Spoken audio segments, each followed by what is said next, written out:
Meeting to order at 6:30. I'll start with the roll call. Eugene Thurston, Rebecca Hansen, Bill Bolton, Chris Buckley, Steve Whitman, our alternate, will be voting tonight, and our planner, Inspector Brian Murphy. Okay, I want to review the minutes for May 18th.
Will there be any comments on the minutes?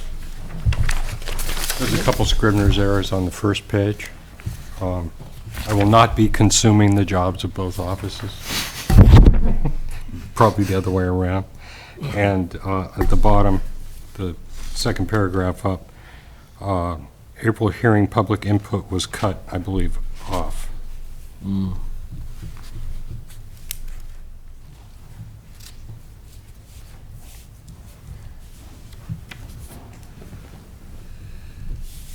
Okay, so there are two corrections. Any other corrections? I have a motion to accept the minutes as corrected. So moved. Second? Second. All in favor, say aye. Aye. Opposed, say nay. Moving on to the work session minutes, June 15th.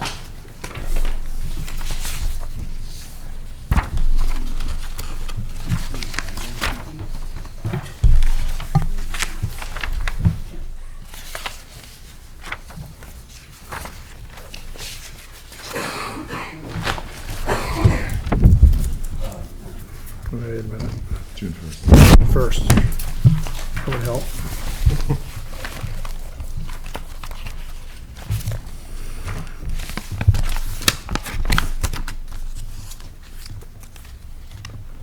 Any comments on these minutes? Corrections? I have a motion to accept these minutes. So moved. Second? Second. All in favor, say aye. Aye. Opposed, say nay. Okay. Public comments unrelated to the agenda tonight.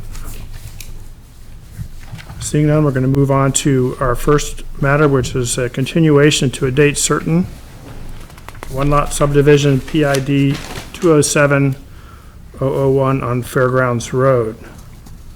So we have a number of things to look at tonight. Before I get started, can I ask Mr. Priebus, Mr. McCormick, was there any progress made by the parties on the three suggestions put forth by the board at the last meeting? As indicated by the paperwork, we consider that we have not reached agreement as to an alternative. Okay, all right. What I want to do is, we have a number of documents here from Mr. Priebus, Mr. McCormick, and we would like to accept these into the record. In order to do so, we're going to open the public hearing, and we would like each of you to speak briefly on your memoranda, and then you will have a chance to rebut briefly if you want to do so, and then I'll be back to the board. So I'm going to open the public hearing at 6:35. And we're going to start, I think, with this document, which was the first one, memorandum of law in support of the minor subdivision application.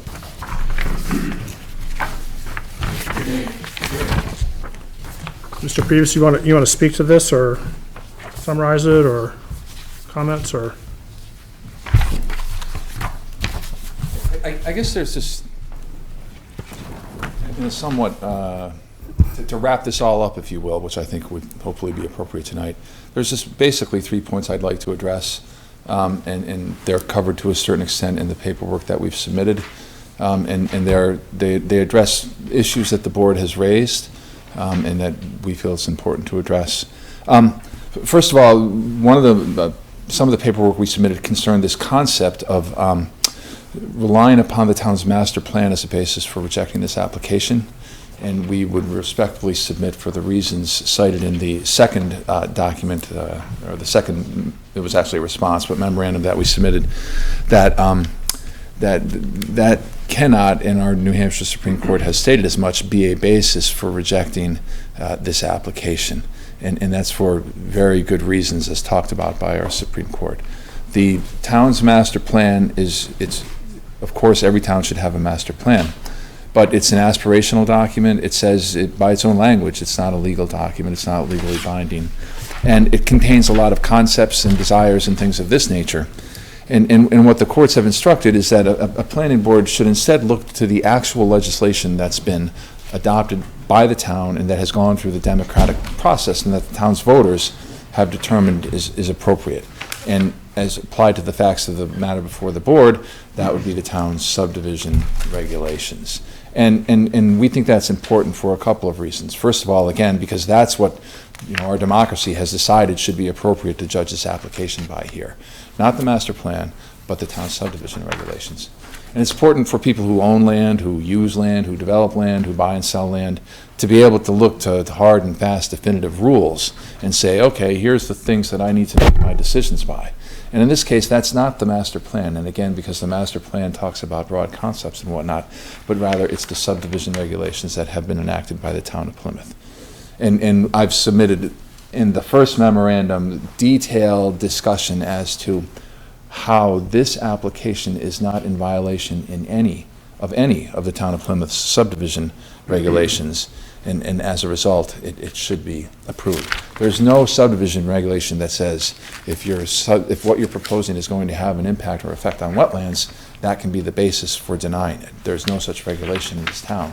And given that lack of a specific regulation, you can't create one by saying, but the master plan talks about protecting wetlands. That's the courts have said time and time again that you cannot and should not do that, and accordingly, as this application does not violate the town's subdivision regulations, it should be approved. My second brief point concerns this. We've had good kind of dialogue with the board in terms of alternatives and things of this nature. And at the end of the day, the parties to the application could not reach agreement on an alternative application, I'll call it. At first, there was discussion about perhaps shifting this boundary line so that a different access could be used, and we couldn't come to agreement on that. And then the board asked Deborah Hines, the board asked for a wetlands narrative, and a letter was prepared by Deborah Hines, the wetland scientist that has been working on this, in response to that request. And it wasn't what my clients expected in terms of wetlands narrative. I'm not sure what was the board expected, but basically it compared the access that's depicted, the only access that's depicted on the subdivision application, and it compared it to 2 hypothetical accesses. And Deborah Hines concluded that, well, this hypothetical access, the existing Woods Road that's not on the actual application, is superior to the other 2. It has less impacts upon wetlands. And there was a thought expressed that we could give an easement. My clients could give an easement over property they were receiving pursuant to this court-ordered settlement agreement so that the access could be placed there. And Dennis and Florence actually did a lot of legal research on easements and the implications of that. And they respectfully concluded that no, they didn't want to do that. And so these alternatives that were put out there were not acceptable to my clients, and one of the things that was concerning to them was they felt, and I think this is right, that they would be giving up rights that they had obtained in this court order settlement agreement below. They had negotiated for, they had bargained for, that the court had ordered to be enforced. And they do not want to have to give up rights to have this application approved. So I would respectfully request that the board not put my clients in the position of, well, this can be approved, but you need to give up some rights that you obtained in the settlement agreement below. Rather, I think where the parties tried, where my clients considered the options that were being presented by the board, and for various reasons did not want to do that, I would ask that the board now simply consider this application on its merits and determine whether this application violates any of the town's subdivision regulations. And if it does not, and I strongly suggest to the board, and that was what primarily our first memorandum was about, it does not, then the application should be approved as submitted. And then finally, there's been some discussion and concern raised about, okay, if this application is approved, is the Department of Environmental Services ever going to let anything happen over this so-called driveway, which is identified as a woods road in the party settlement agreement? Is DES going to let anything happen over that, given that it is going to have some impact on wetlands? And I would just remind the board of Mr. Hahn's testimony at the View, in which he stated if there were no lesser impactful alternatives, then DES would approve that. And Tom stated in the conceptual consultation that the proposed new driveway labeled K3 is anticipated to be used only for forestry and recreational purposes in the foreseeable future, and such a driveway can be permitted under an NHDES minimum impact forestry notification permit. Mr. Hahn submitted through Attorney McCormick testimony to the probate court. In the probate court proceeding, it is my opinion that given these alternatives, the Plymouth Planning Board and DES would select Route K1 over K2 and would only approve Route K3 if it was the only alternative available, K3 being what's being proposed in the subdivision application. So I think Mr. Hand's testimony is unequivocal that if there are no other alternatives, then DES would in fact approve this in terms of any sort of development. And even Ms. Hines in her letter, she does say the NHDES Wetland Bureau will not approve a wetlands crossing when there is an alternative location for an access or driveway with less wetlands impact. The logical flow of that is that if there is no such alternative location, then DES will approve. So I respectfully suggest that this board need not be concerned about this road being approved, this access being approved, driveway being approved at some point in the future by DES, because it seems that the uncontroverted evidence before the board is that should not be an issue.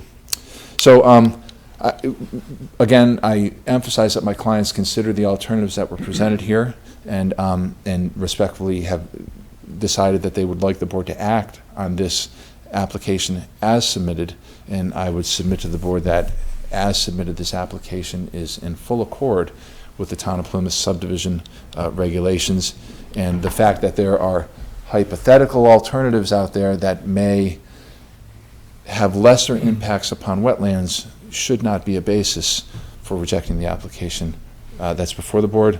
I would respectfully request that the board approve the application as submitted. Thanks. Thank you. Does the board have any questions for Mr. Previs about this? The existing K1, which is the existing access road? Yes. And that has been used by all parties historically?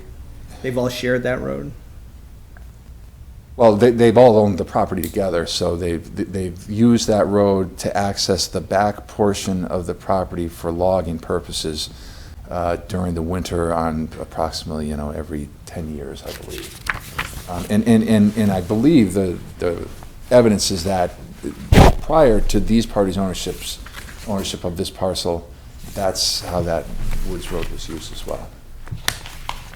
So if that is abandoned, or if that's, what's gonna happen to that road? My clients would use it. It would be part of their property. It would be part of the property that they are awarded in the court-ordered settlement agreement. And would it continue to be a snowmobile trail? Isn't that what it is right now? We could use it, Go ahead. to get out of the 50 acres that we own. But isn't that a snowmobile corridor right now? It is. It is, would that However, continue?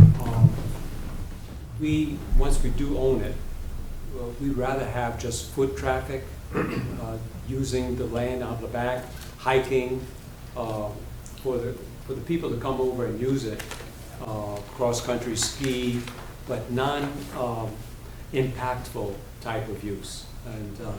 And also, not loud use of our land.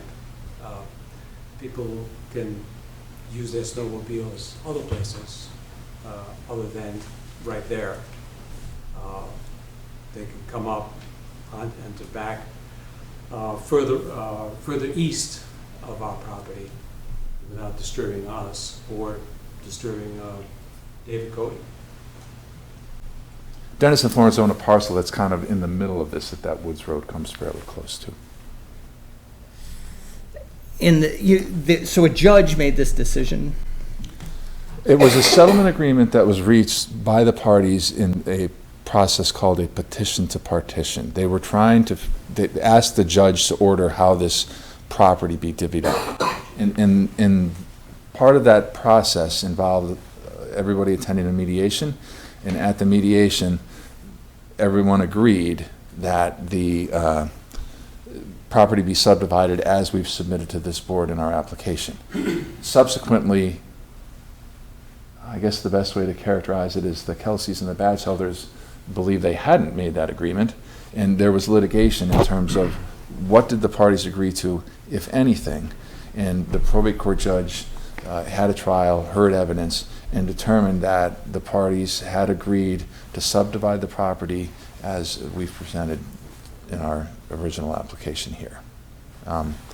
The judge indicated that there was testimony from Mr. Hahn at that trial, and regulatory issues were discussed. A lot of the issues that have been raised before this board were in fact discussed. And at the end of the day, the probate court judge said, I've determined that there's an enforceable settlement agreement here, and here's what it is. And that agreement was to subdivide the property in accordance with the application that's before the board. Did the judge ever visit the property, look at the No, property? the judge did not. Not that I'm aware of. He could have driven by it unbeknownst to the parties, but to my knowledge, he didn't. Any other questions from Mr. Priebus from the board? Well, good, thank you, sir. Thanks all very much. I appreciate it. Mr. McCormick?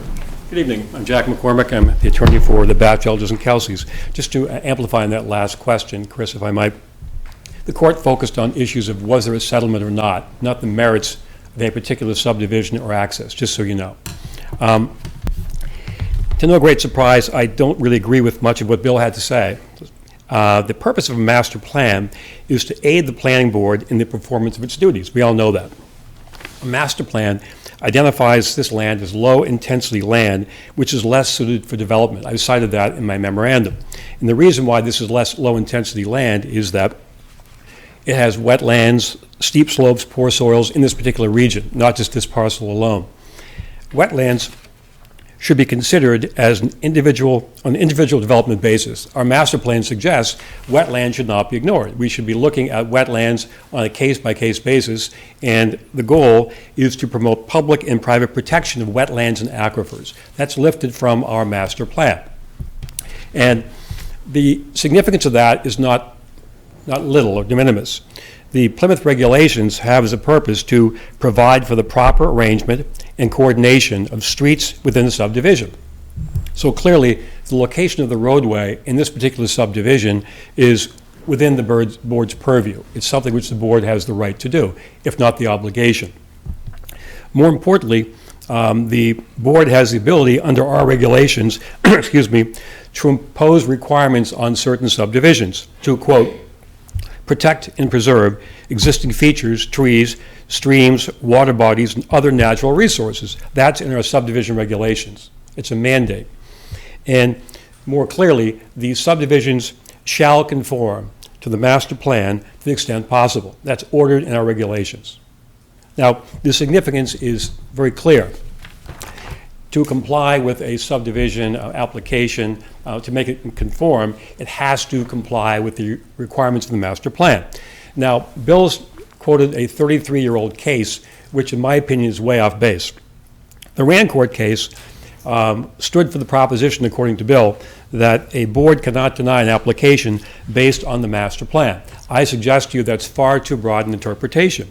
That particular case was an odd case, where a planning board denied an application looking at its master plan, trying to use that master plan as a growth ordinance.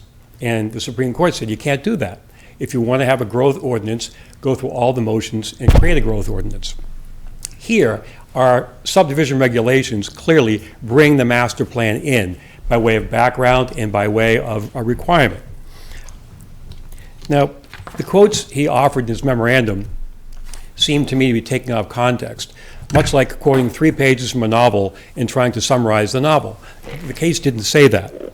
And I received the backup today, the second version of the memorandum, copies of cases, and one contained a Superior Court case. Well, the reason he gave us those cases was they aren't printed. The Motiva case. It's not printed because it has no precedential value. In our system of justice, only the Supreme Court cases have value. So I suggest to you a Superior Court case from Stratford County is of no use to us in this particular case. The funny thing is that the Rancourt case, the one he cited, has some very, very interesting language at the very end, which I agree with. And the Supreme Court said basically, quote, "We are concerned that planning boards adopt well-considered goals, apply their master plans consistently, and provide detailed explanation for denial of a proposal." And that's true. Getting back to what Bill got into secondly was the discussion of the wetlands scientist report. It was very clear. She said K3, being the one against the Cody property, is not suitable for construction of a driveway. And she said clearly, NHDES will not approve a driveway through wetlands if an alternate location exists that has less impact. And that location is depicted upon the sketch that Bill gave you several meetings ago. It was a sketch he gave, the mediation summary, K1, K2, K3. Now, as I recall, the last time I was here, the chairman said to us very basically and very ominously that there were 3 alternatives. If we came back without doing any of them, there would be, quote, "there'll be trouble." And I took that very seriously, not in a threatening way, in a fatherly way. I called Attorney Priebus to talk about this. We can't keep doing this. He never returned my call. That's the extent of our negotiations. So it occurred to me that somebody has to be the adult in the room and take the first step. So my clients authorized me to contact Tom and say, "Tom, you have seen the property, you have talked to people, you've heard the board's concerns, you've heard Dr. Cody's concerns with the road being on his property, you've heard the Gerard's concerns. Is there a possible sketch that would maintain the integrity of the subdivision but solve those problems?" And today, Tom gave me that sketch. I'd like to show it to you. Again, I stress to you, the Gerards have nothing to do with this. They have no obligation to look at this or discuss it. It's not their problem legally. I suggest to you practically, it solves most every problem. It moves the access point to a point closer to the Cody property that quickly shifts around the wetlands. Now, it should make the Gerards happy because it's farther from their driveway. It also keeps their road frontage intact, and it creates the same acreage with minimum impact. It's not an easement. Easements would never work in this situation. So I'd like to offer this to the board and the public for discussion point only.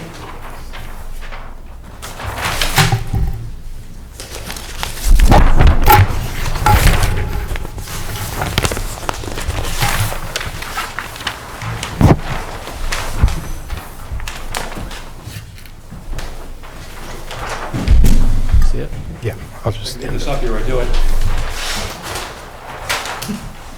Tom? Crossing there. As you can see, Right, and here. And here. the common boundary is slightly adjusted. And what would be happening would be, there would be, the yellow shows the K2. It's farther from the Gerard property, which would benefit them. The road frontage of the 50-acre parcel stays the same. That doesn't hurt them. The total acreage of each parcel stays the same, 50 and 249. And that's accomplished by a little land being ceded here, and given back up here. So something like this should be the springboard to preserve basically the integrity of that sketch plan and let us get through this matter. Tom indicates 0.97 acres was taken from one parcel and swapped to the other. It's a total of less than 1 acre. So something like this may prove a springboard to allow the people who are involved in this to negotiate something. It's not your problem. You can't do it for us. I reach out to them and suggest a talk.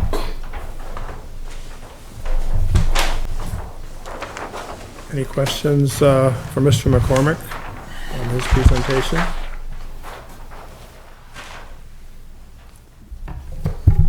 I think we're good. Mr. Priebus, would you like to respond at all to this? Sure.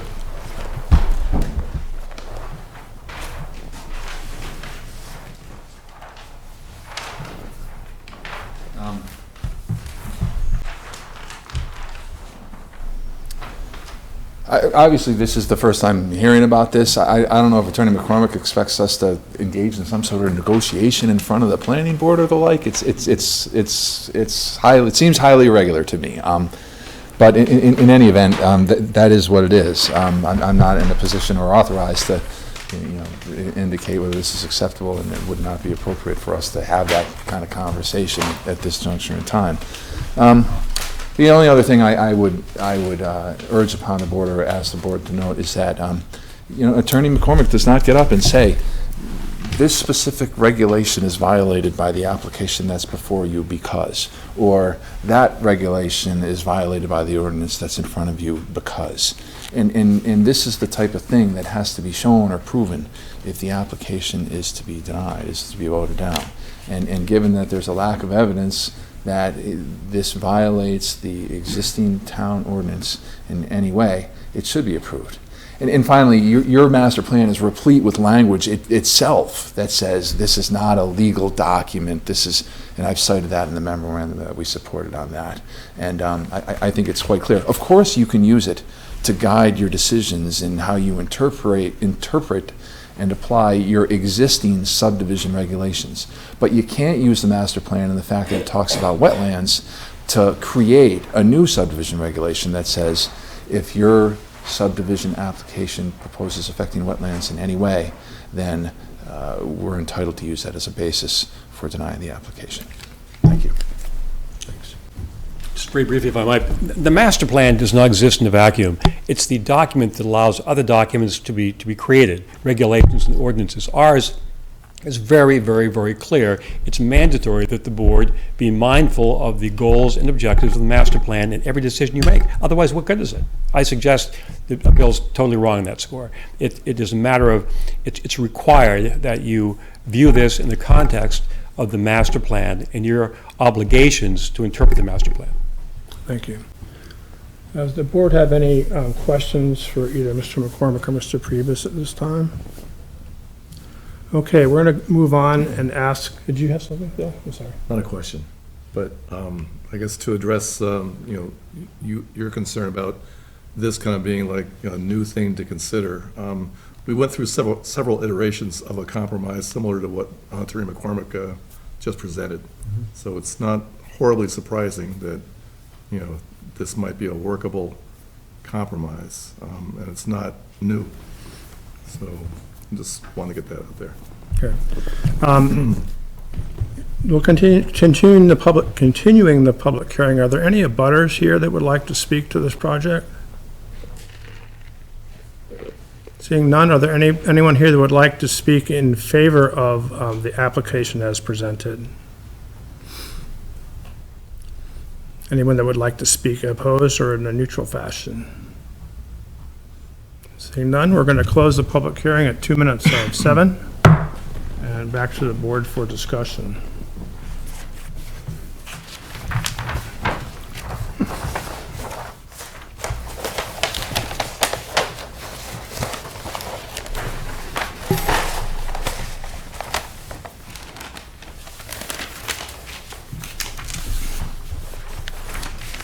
We did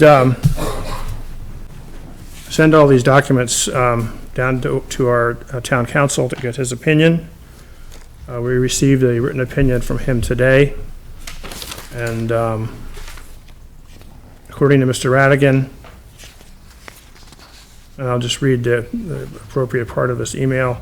To address the question you raised about whether the planning board has authority to take into account the location of the proposed wood road vis-a-vis nearby wetlands and whether the board has the authority to consider an appropriate setback from wetland for the road, Plymouth Subdivision Regulation Article 8, Section B authorizes the board to, quote, impose requirements upon the subdivider in order to preserve and protect the existing features, trees, water bodies, and other natural resources, end quote. Wetlands are clearly, quote, a natural resource. It is within the board's design review authority to compose a condition that would require the modest relocation of the Woods Road that we discussed, such that it stays out of the wetlands. So that's from the town attorney. Any board members want to weigh in on where we are in this process, this application?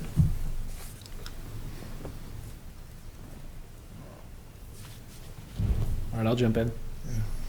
So I was glad to see that we got that from John.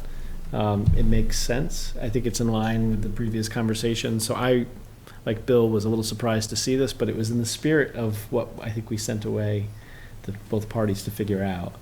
And we can't help them figure it out per se, but we want to know that it's a workable subdivision, and it looks like there's a workable option available.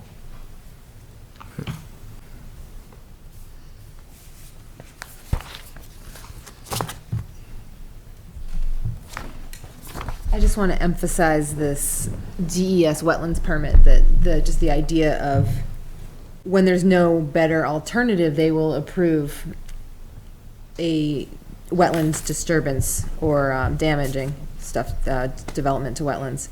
But at this point, we're trying to stop there from being a single alternative. So that's what we're trying to work with right now. So.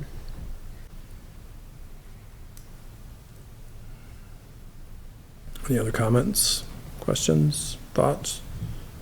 I mean, I think section E also brings in the master plan to the regulation portion, so I think that's important as well.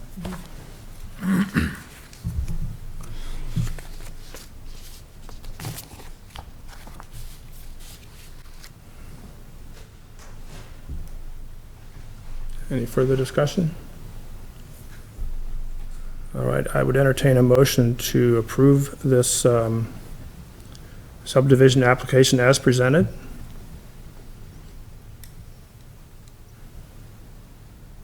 It's gonna be an up or down vote, so if we can get the motion out there, then we can vote.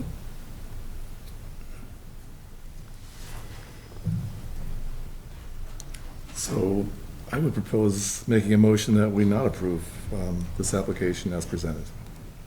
Okay, do I have a second for that? Second. All right, all those in favor of not approving this application as presented, please say aye and raise your hand. Aye. Aye. All those opposed, please say nay. Okay, so the application has been denied, and I hope that you guys can work out a solution. And I would just request that the board issue a written decision detailing the reasons why the application has been. We will send you a written decision, sure. Thanks very much, and thanks everyone for your time and patience as we work through this process. Thank you. If you don't want the extra plans, I can take them back. Yeah, you should. Yeah, that'd be good. I keep the copy. You got this. For the records. Thank you. You want two? No, just one. Okay, so before we move on to the next item, I think what we'll do is Brian and I will compose a letter based on the attorney's suggestions for the board's approval at the next meeting. Pass that on. Okay. Second, who was What's the second on that? Rebecca. Rebecca, thank you.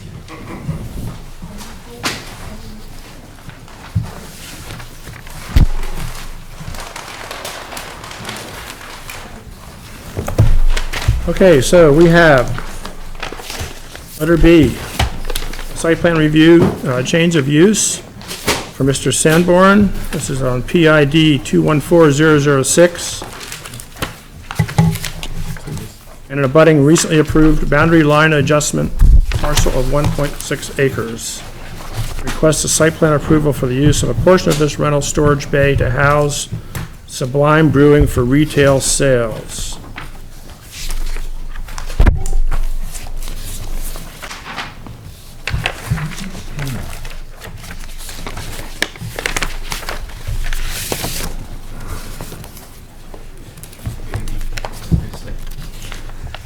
Hello, everybody. I'm David Sanborn, owner of the last year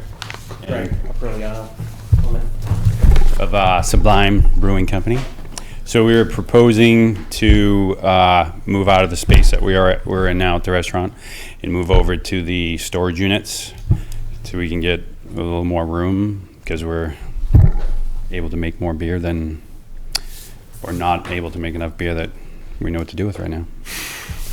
Yeah, so essentially our business plan has been expedited a bit. We're moving a bit quicker than we thought we would, about 2 years quicker. The current space that we're in really isn't conducive to increased production. We're really producing everything that we can in this little 250 square foot spot. We're brewing, we're cleaning, we're transferring, we're kegging, we're doing all of our office work out of there. And we have a great deal of interest in the community to start furnishing restaurants, stores, Biedermans in different areas. Even areas outside of the town are very interested in getting our product. The problem is I can't commit, we can't commit to anybody because we can't produce anymore. And this really is a problem that I thought we would have 3 years from now. And rather than, purchase new land and build a new building, that building out back is perfect for us. It's not huge, but it certainly will allow us to produce more of our product and hopefully have the business grow the way we see it actually could.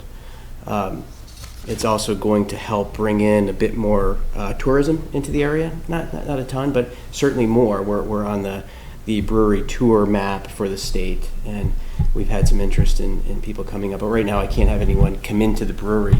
It's so small, and when we're there, it's a mess. So it's not really conducive to having anyone in and really taking in the full experience of a brewery. This new space, we think we could do that, and we could bring in more business for everybody. Okay, so we got a little cattywampus here on procedure, but so we need to decide if the application's complete. He sent us up. He gave you the word? That guy right there. Yeah. I've never met him before, but he told us to come up. But we've got the lowdown, Okay. so for some reason, I don't even have a copy of it. I don't know what happened to my gazillion papers here, but, There has been a lot of paperwork today. so, Let's see if I'm the one to share with you. Brian, are there any red flags on this application? Actually, there are only green flags. Only green they've flags. already appeared before the board for the lot line adjustment. Right. They went to the ZBA at their last meeting and got approved to, what was the exact? What? Well, do you remember what the exact thing that you asked of them? The change of use? Change of use. Right. Because to allow Storage area. on-site production Right. of goods sold on the premises. Okay, so there are no problems with the application. Do I have a motion to accept the application as complete? So moved. Have a second? Second. All in favor, say aye. Aye. So now we can move on to the nuts and bolts.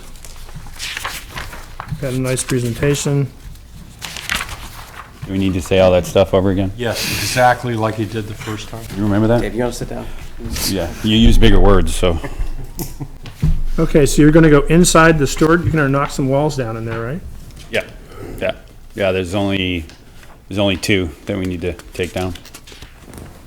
And so you're moving production to the storage Mhm.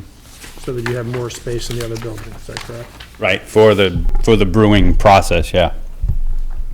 All right, so does any of this impact parking at all? We have so much parking now. I'm not trying to brag, but we got quite a bit of parking now. We just, You have plenty of parking, all right. yeah. Any questions from, So where's the roof deck gonna go? Rooftop deck? The roof, I'll show you. You have a sketch.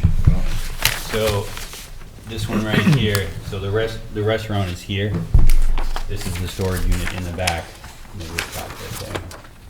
16 by 24. Oh, So it's right above this section here. yeah. Will it still look like a storage unit when you're done with this thing? I'm gonna, it's kind of a tough question. I'm gonna try not to make it look like a storage unit. That's not really like the image we're going for. Like, come and get your beer in the back alley of a storage unit. Like, that- There So, actually is one section that we converted to storage, and we're milling our grain out there, and we actually have some storage for finished product. And we've taken the slider door down and installed a window and an official door. So we plan on having at least a couple of those doors removed and put on actual wall and window and door. I would like to keep at least one of them so we can get equipment in and out. Some of the fermenters that we'll have are not huge, but they're big, and it'd be nice to be able to open that door and just slide them in. As well as, hopefully, if things are going as well as we think they are, to move product easily, possibly with a forklift, into a truck and go. That's key. the other half of it will remain the garage doors. Can I ask a question on the design? So here, Dave, you have it depicted as what's existing and what's proposed. It's no additional building, it's the same footprint, you're just modifying the existing. Correct. Yep, okay. Okay, I see.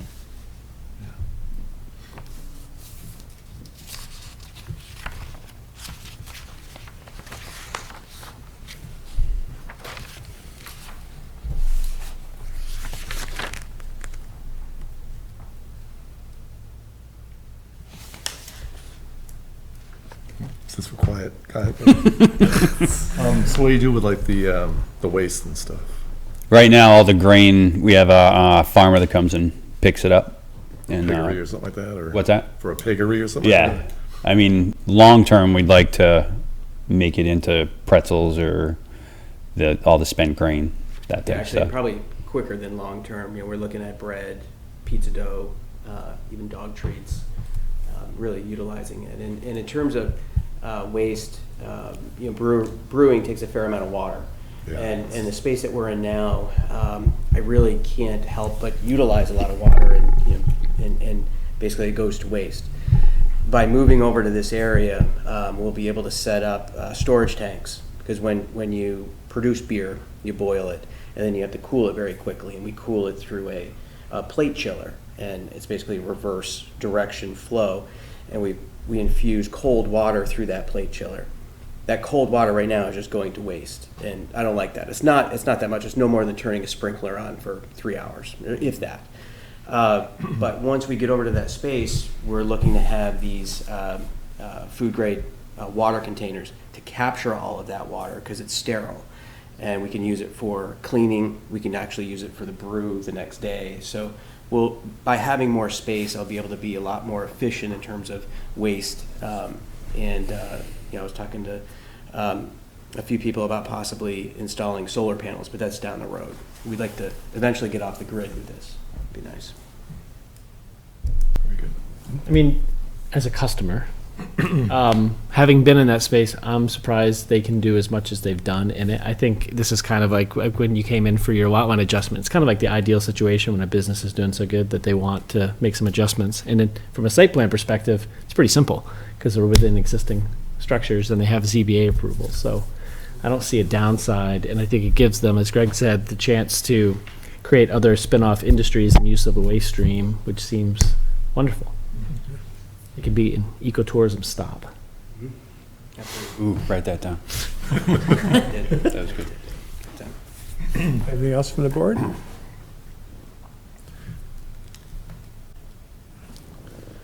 Okay. And I guess we're going to open a public hearing on this to see if there's any comments. Oh, we have, I guess, second. Okay, at 7:14, the public hearing is open. Yeah, I'm just curious about truck traffic, if you're planning on expanding your production. You Is mean that like- gonna be expanding the volume of trucks going in and out of there and need for? No, I mean, we Yeah, no, that's a good, you're talking about delivery of materials? No, it wouldn't actually, it would probably decrease it. Because if I'm able to expand, we're gonna have more revenue stream, I can have a larger amount of raw material delivered at a time. So now we're basically forced to put a governor on our business because of our space. We've been constrained. And I have to wait in order, so, I'm getting a delivery of raw material probably every other month, whereas if we can expand and grow the way we want, I hope to make it twice a year, that type of delivery. And in terms of distribution, if we do go down that road, in terms of getting product out, likely the distribution would occur probably at the same time as that the current restaurant is getting delivery of product, so they'd be coming in to deliver and picking up, and so I envision it decreasing truck traffic for sure. That location is near the Rotary, and the Rotary is already sort of inherently Yeah. That's interesting. Yeah, it's a busy area, but boy, it flows well. I'm there enough, and I see that traffic. There really isn't much stopping it. And I haven't seen a lot of disturbance with the restaurant yet, and certainly not with the brewery yet. But we do keep that in mind because I live here, and that concerns me as well. Any other comments? Frank Miller, and I support this application. I believe this represents an accessory use to an existing food service and hospitality business, and I believe it meets the intent and purpose of our codes and standards, and I believe it would be a great addition to that facility. They've done a lot of work to redesign and acquire the appropriate acreage for their flow and parking, and it's been a well thought out execution of a plan, and I think it'd be a great addition to the town of Plymouth. Thank you. Thank you. Any other comments? We're going to close the public hearing at 18 after 7. Back to the board for any more comments or discussion. And it's also consistent with our master plan.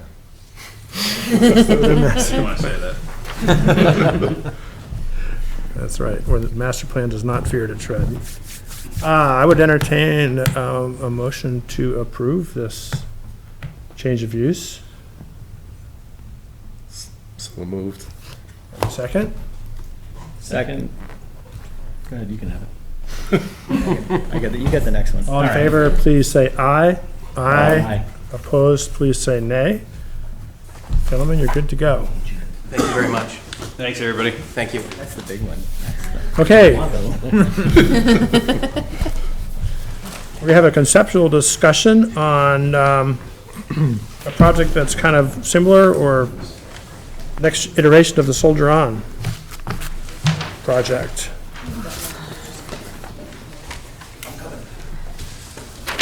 Are you Mr. Lewis? Yes. All right. Whoops, that's yours. What, is this all I got on this? Yep. All I saw.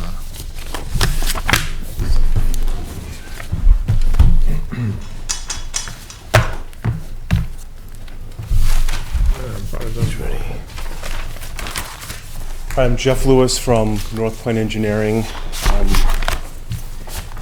Here, I appreciate you taking the time to meet with me, hopefully briefly. I'm going to pass out a couple things here. Pass the and from this direction is a copy of the approved site plan that was so drawn. It was approved last summer. This property at Boulder Point Drive, and the sheets that are coming around the other direction are the current plan of the property.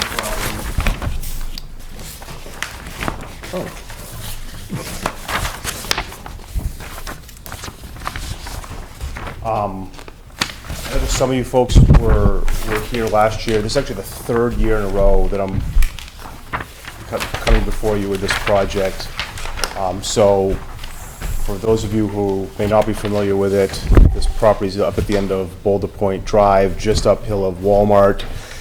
And the past 2 years, we were successful in working with the town and the local group here that's really been pushing this Veterans Housing Project, working with the outfit out of Massachusetts, Soldier On, to try to get a permanent veterans housing project built and constructed on this property. So the town's been great to work with.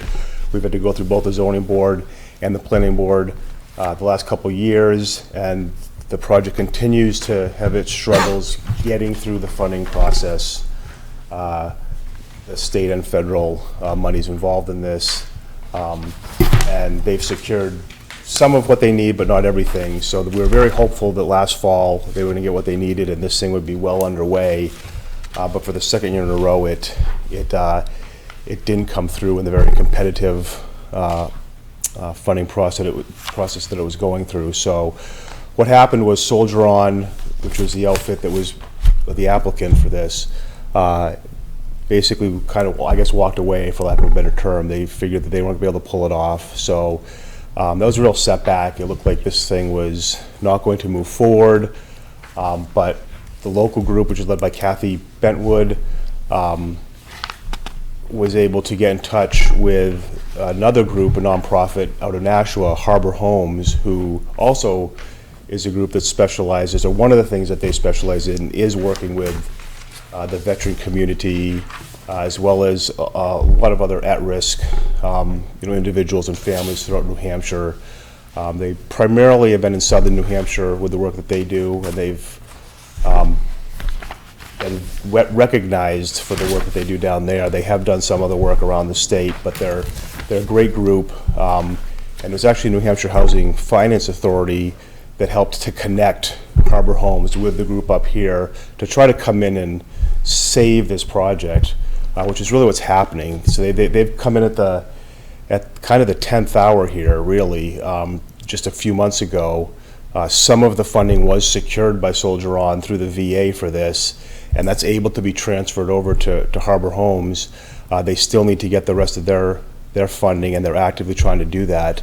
But it is a slightly different program that Harbor Homes has than Soldier On had, so it's requiring us to rapidly go through the process again here, modify the design to fit their program, and come back before the zoning board, which we did last week, and they granted us the variance that we needed, and then to come back before the planning board next month. So we're actively working on an application and final design for this site with the architect and the whole team. It's very critical, if this project is going to be successful, that it gets started later this summer. And that's because it needs to be completed by next May in order to secure the funding that's already in place. So there's some critical timelines here, some hurdles still to come, but one of them for us is getting to this meeting next month and getting an approval next month at that one public meeting we have. I mean, any delay could be detrimental to the project. So I thought it'd be a good idea to just come here tonight, show you where we're at, so that if there is any concerns, I know it's non-binding, but at least kind of pave the way for next month when we come back. And the entourage here of the local folks, and Harbor Homes will be here, so you can ask any questions that you have of them, and any questions on the building design. So this is really just to show you the plan that the board approved last year that was ready to go. It was 52 units of residential institution use, split up into 4 buildings. This was the layout, and the one sheet concept plan that we have right now, and I've attached a couple of the progress building floor plans and elevations is this. This is the current plan. This is the actual plan we presented to the zoning board last week. It's actually further developed at this point, but I just wanted to show you the plan we presented to them. The layout's the same. It's a 30-unit, more of an apartment-style building than what the previous building, which was much smaller units. Individuals, Soldier On was expecting there only to be really individual tenants in these, or veterans in their units, and this is more suited for people who may have a spouse living with them. So there's a handful of 2-bedroom units in here, and just larger units, full kitchens in the new plan, that the old plan didn't have. So because of that, we're actually classified as a different use. We're actually a multifamily use instead of a residential institution use, which caused us to go to the zoning board last week for a variance. So they granted that variance, which was really the first hurdle for this, with unanimous support from the zoning board. So this is going to be a single building, 2-story, 30 units. We have some parking in here, circulation, pretty similar to the other plan. They're trying to do some carport covered parking for the tenants here. All this is going to come down to, budget and how everything works and what can get funded. We're adding some greenhouse and outside gardens onto the plan right now, so you'll see that when we come back next month, which is some of the features that Soldier On had on there. So there'll be a little more outdoor area here. There's a patio. There's going to be a center area for a memorial and a flagpole and stuff like that. So we'll have that all detailed when we come back. But essentially, this is the layout and the plan that we're hoping to move forward with. And just look for any feedback that you have, positive or negative. I have a question. Yeah, sure. Rationale for shifting the orientation of the building? Yeah, we're dealing with a completely different, I'm dealing with a completely different architect and owner and different mindset for this. And they're I believe what they'll tell you next month is they were, if you stand out here on that property right now, if everyone's been there, it's a construction yard right now. It's pretty flat. It's been flattened out, but there's stock piles all over it, and it looks right out over the Walmart parking lot and the roof of the Walmart building. There's a pretty good view if you look beyond that. But I think the concern from them was they were trying to not have people just looking directly out onto the Walmart parking lot and roof. They thought it'd be better if they got most of the units facing east and west rather than to the north. So I believe that was the thought process behind that.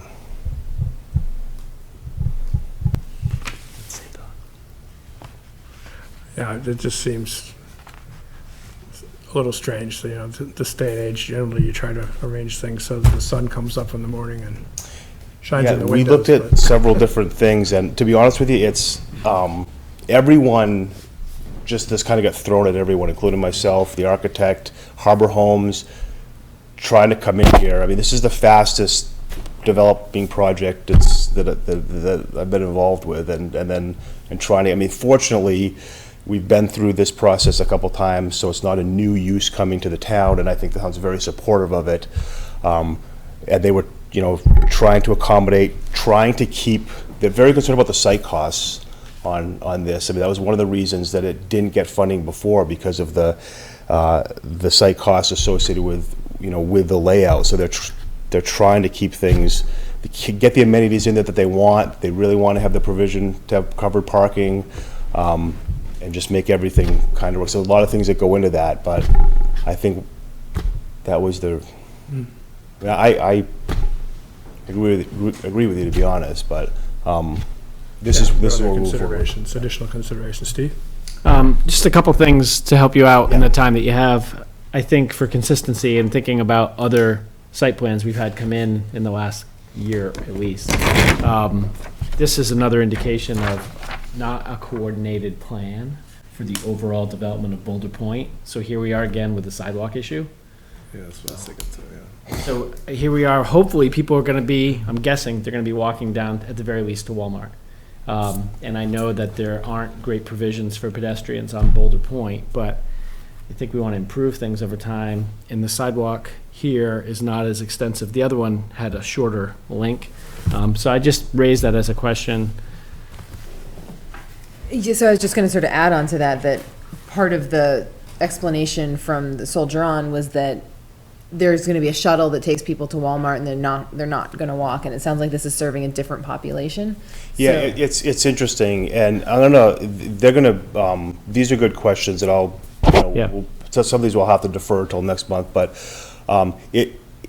they have the best I can describe is they have a different approach to this. I mean, I would think it's gonna be the same population. I think it's just an expectation of what that population is.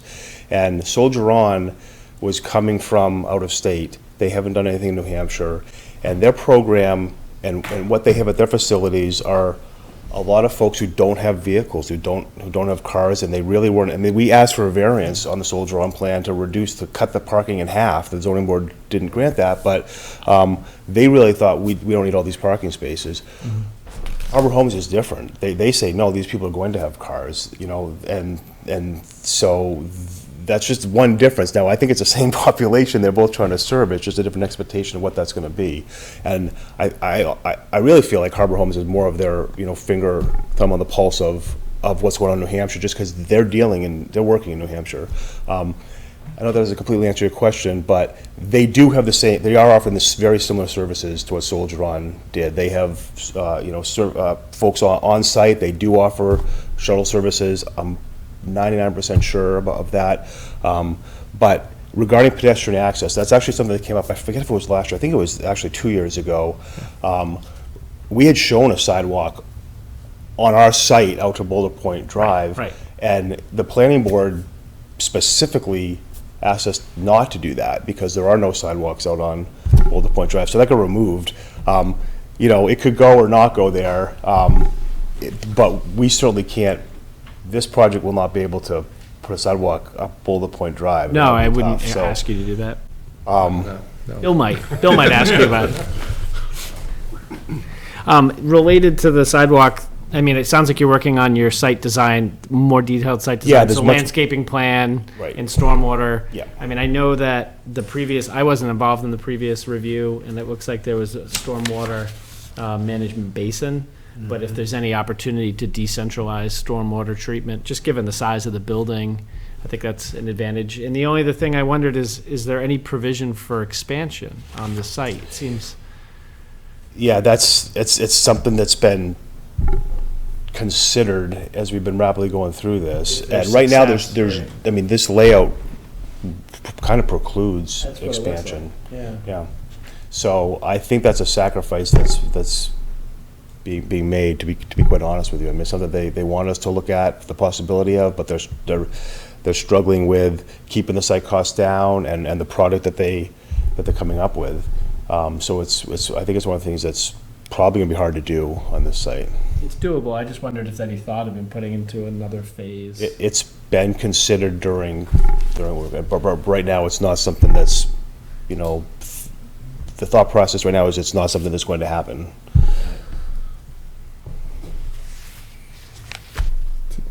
Did you say that they have their own shuttle, do you think, or? I believe that they do, yeah. I know they offer a similar service. I believe transportation is one of the services they provide for the folks who don't have their own transportation, yes. Yep. What's the parking or how do you calculate the number of parking spaces? I think we're required to have 1.5 per unit, so that's what we have, which they feel is appropriate. That's an issue that came up in one of the iterations of this in the past, is the amount of parking, and I think that there was an agreement to make more permeable pavement for or pervious pavement for the some of those parking spaces. But Right. it looks like these are covered. Well, we haven't talked about impermeable or permeable surface. We had what we call grass parking space on the other plan because it was really a compromise. They didn't think they were going to get used, so they'd rather have them as lawn area, but that was the way that they could meet the zoning requirement. Harbor Homes feels like this is what they need. What's required by code, which would be 45, I guess, is really the right number. They'd like to have 1 per unit plus appropriate visitor and guest parking. So they would really like to do covered parking 1 per unit, which would be these two areas here with just some guest and visitor parking, uncovered here. So that's what we're gonna show on the plan, is covered spaces here. Really as an option, or maybe as a phase 2 thing. If their funding can't sustain it right now, we'll design it so that they could come back in a year or two and put covered spaces on that. So we will be accommodating that in the plan you see, though.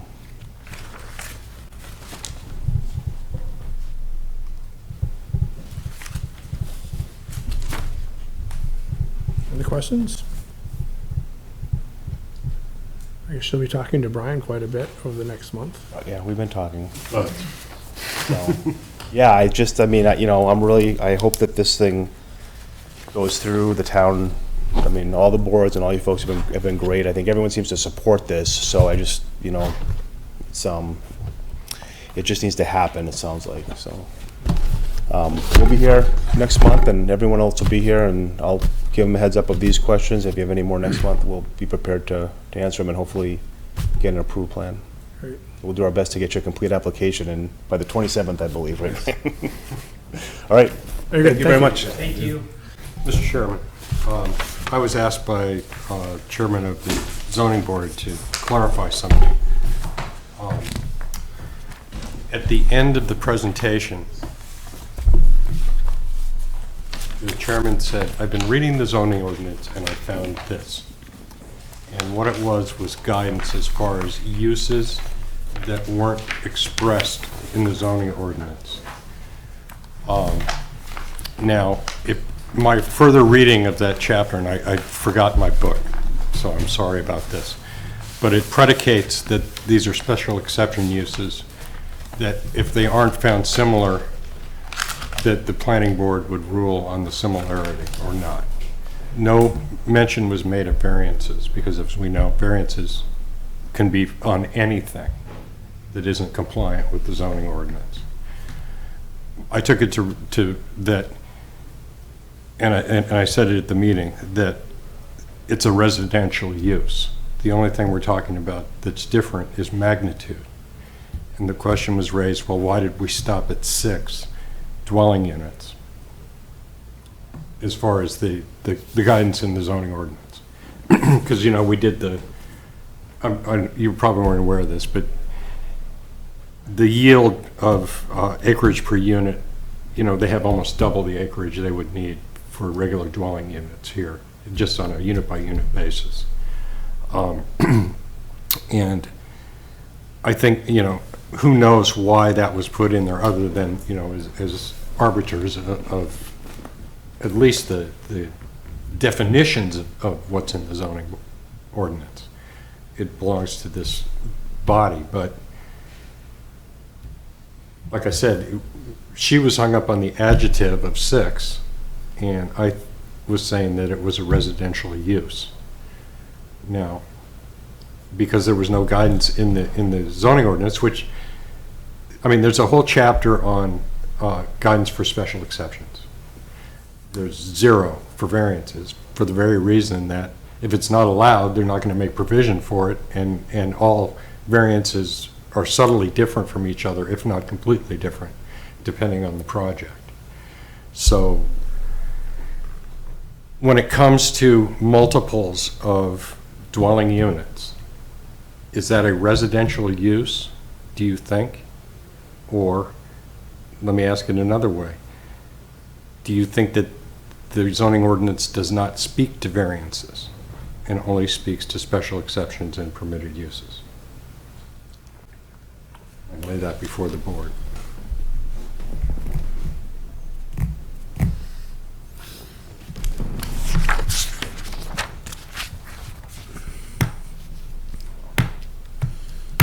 I don't know.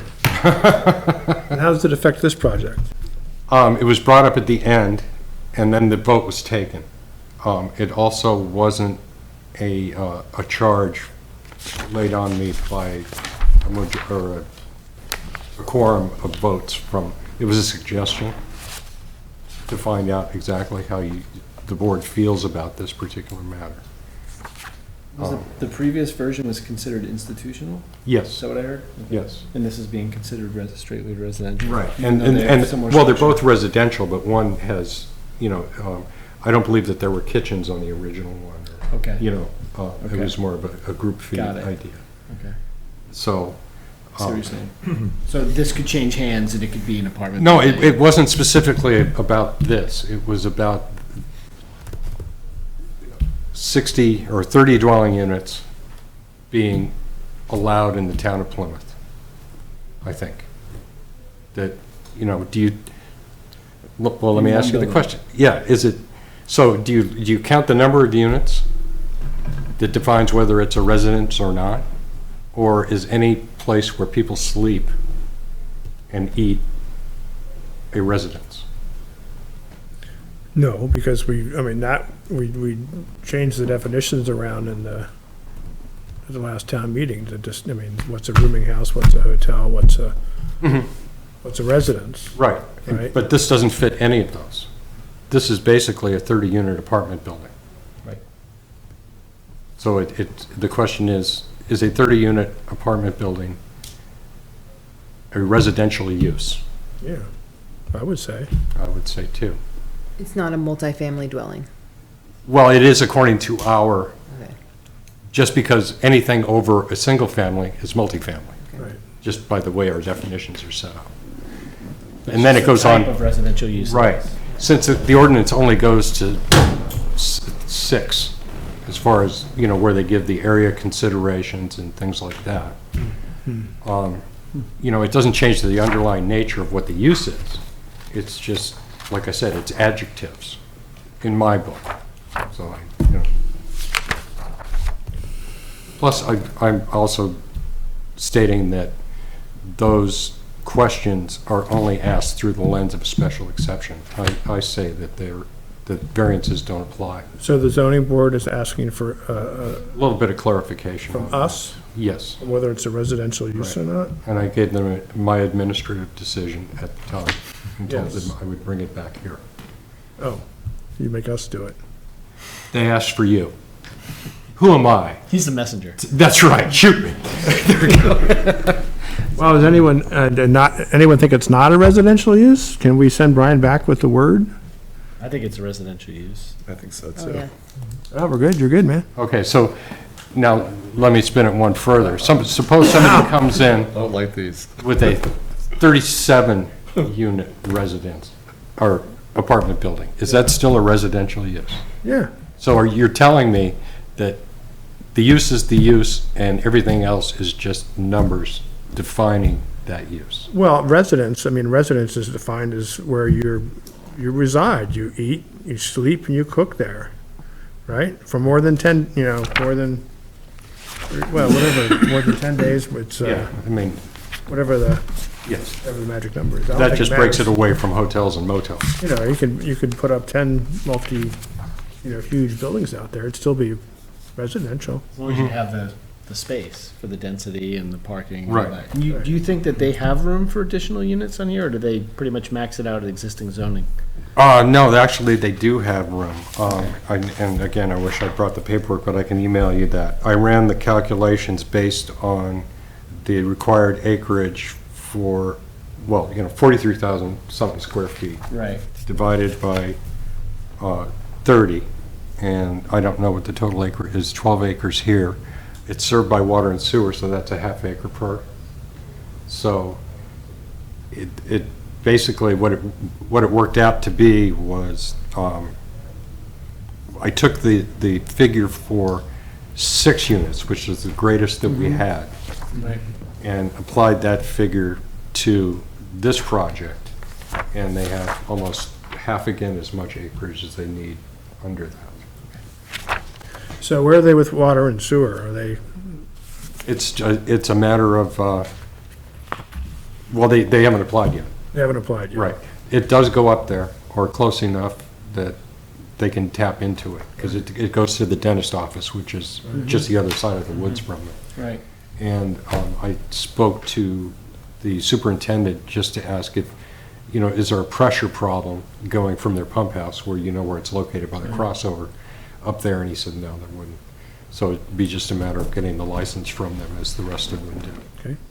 And Steve, were you suggesting that even though it would be a sidewalk to nowhere, they should put, every new development should have a sidewalk, and that would almost send a message that we gotta connect these. Yeah, because as these other buildings come in for redevelopment, and at some point Boulder Point gets reconstructed or something, if we don't start asking for them, we're never gonna get to a point. And then we're starting to create a certain amount of density and mix of uses out there, which I think is appropriate for that part, according to the previous master plan and kind of the discussions we've had.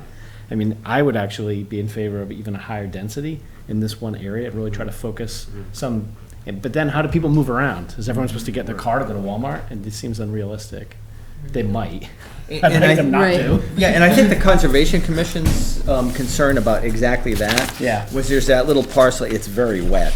Were you in on The that easement that goes discussion? through? Yeah, Yeah. there's a parcel there, it was basically wetland mitigation. Right. And, but that people going to Walmart are gonna take the shortest path and cut through there. Maybe it's an opportunity to build a trail. Well, and that's, I think, Yeah. what we came up with at that Conservation Commission meeting.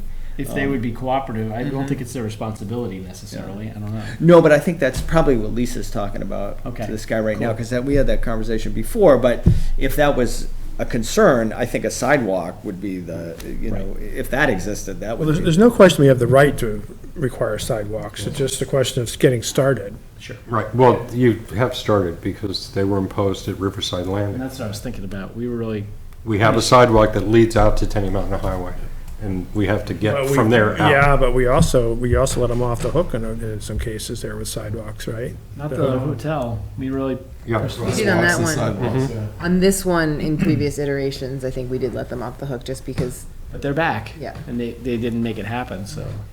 Yeah, personally, I think sidewalks should be part of You get this. doctor's offices and healthcare, all this stuff across the street that you would think Yeah. some folks might want to access at some point. You know, and they're at the end of a dead-end street now, so anybody that goes that far is turning into Harbor Homes. Right. But it's a hammerhead, and there's development that's gonna happen that side of it, so. Right, and we don't know what that'll be. We don't know Right. what that'll be. So you might convey our sidewalk desires to Mr. Lewis then. Absolutely. I mean, at least internal, get it Yeah. out to the Just street, to the street. Get it out to the street, yeah. and they'd probably have to go into the setback, but that's a building setback, not a, Yeah, or come on the other side of it. yeah, just, I mean, yeah, On the actually, south that side, would be, yeah. that's a better place to walk anyway, because that's where all the prettiness is. Well, there you go. Anything else with this project? Any other new business tonight? No, that was the extent of my new business, was the poser. I'll try and come up with another one for next time. Great. Good. A dumb thing, but to carry over the discussion that they're probably having, so where would you put a crosswalk, or a trail, through the conservation easement? Because you'll hit either the dental office or the back end of Walmart. Yeah, I think that what we finally came up with was like a little a circuitous trail, like nature trail, people go sit on some benches and, So pop not a out. destination to Walmart, but just to. Well, take advantage I mean, Good lead there. yeah. Okay. That way Walmart could become part of the ecotourism Right. stops. They love that. I'm sure The view Walmart and a probably nature does. trail. Chris, do you know roughly how far down that wetland extends? I know it runs off the edge of the It goes- map here, Where is that? Does it but wrap it around? seems to be narrowing at the back there. Yeah, I don't think it goes much further than that, if I'm not mistaken. I've only looked at it from, going up by the dentist's office and kind of looked at it. It really is an industrial artifact, as far as I'm concerned. It's not like but it serves for, water retention and filtration. I think it's important, but I don't think it's there's much recreational benefit there. But if there were Harbor Home right there, there is a little bit of woods, potentially the last iteration of this had the Conservation Commission's blessing with their guidance to go in there and create trails and seating and a place to be in the woods.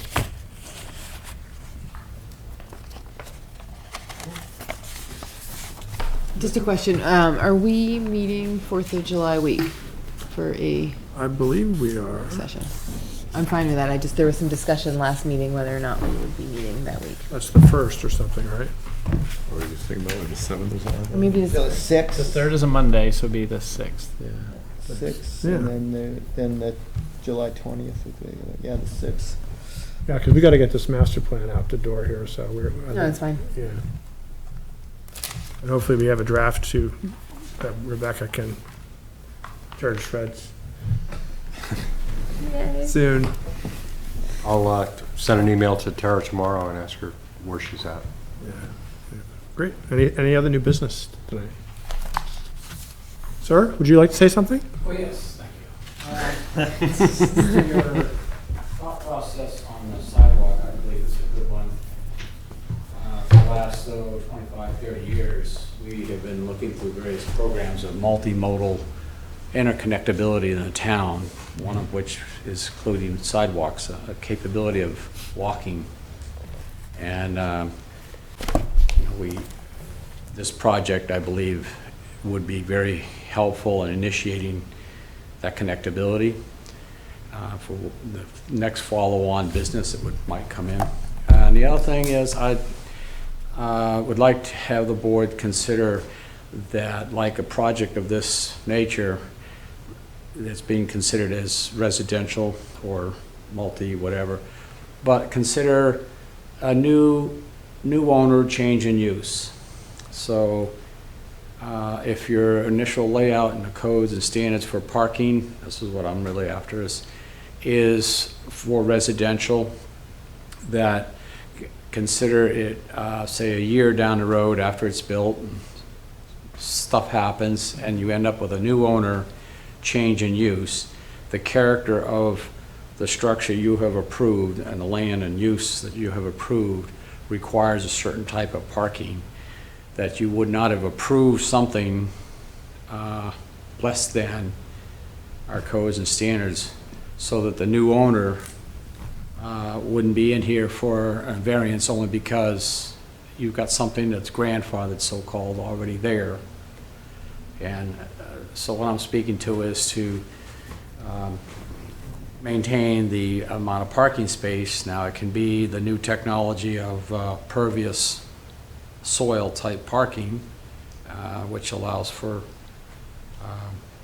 restricted covered for drainage purposes, but keeping the numbers where they're at. So that, because I look at the last 20, 30 years here of businesses that have been built, sold, changed the use, and now they're coming in here saying, well, gee, it's here, and we've seen enough from what we've done before to look forward as far as this master planning. And I believe one of our key elements in the last 30 years has been the multi-use bicycle trails, sidewalks, and of course now we're trying to really focus on ecotourism, and that Boulder Point area is a good potential. So I think the value of having an applicant in that area, in any area that was building something in that size, provide a means of sidewalks, because now we, the town, are trying to retrofit to put in sidewalks where obviously we're going to have to pay for it, the town. So that's it. Thank you, Frank. All right. May I have a motion to adjourn, please? So moved.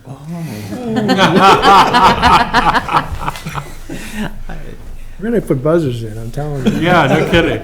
And you were Make the them answer a second. question. As usual. All right, we're done. Thank you, folks. We passed the